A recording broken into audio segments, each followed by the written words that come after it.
కొత్త నీరు వస్తే పాత నీరు పోతుందంటారు. కాకపోతే ఈ కొత్త నీరు పాత నీరుని శాంతం ముంచేస్తుందా అంటే ఇప్పుడు అదే అయ్యింది జనసేనలో.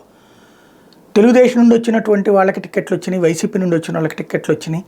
పార్టీని నమ్ముకున్నటువంటి వాళ్ళల్లో పరిమితమైన వాళ్ళకి, అది ధనం ఉన్నటువంటి వాళ్ళకే వచ్చినాయి. ధనం ఉంది కానీ సీనియారిటీ కూడా ఉన్న రానటువంటి వాళ్ళ ఆవేదనలు.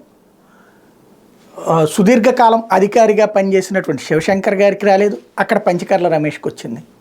అదే సందర్భంలో సుదీర్ఘకాలంగా పార్టీని 10 ఏళ్ల నుంచి కష్టపడుతున్నటువంటి బొలిశెట్టి సత్యనారాయణ గారికి రాలేదు, మిగతా వాళ్ళకి వస్తున్నది.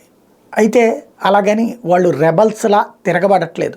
వాళ్ళని చూసి మిగతా వాళ్ళు నేర్చుకోవాల్సింది ఏంటంటే పార్టీ లాయల్టీ ఎట్లా ఉంటుంది అన్నట్టు. బొలిశెట్టి సత్యనారాయణ తాజాగా ఒక ట్వీట్ చేసుకొచ్చారు. ఏమనంటే 10 ఏళ్ల నుంచి పార్టీ కోసం కష్టపడుతున్నాను, ఖర్చు పెట్టుకున్నాను, సంపాదనను వదులుకున్నాను.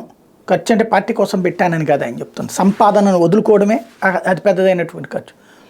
అయితే నన్ను పిలిచి కూడా మాట్లాడలేదు అన్న ఆవేదన, అదే సందర్భంలో పార్టీ గెలవాలి అన్నటువంటి పిలుపు, సంయమనం వహించాలి ఈ సమయంలో అన్నటువంటి పిలుపు.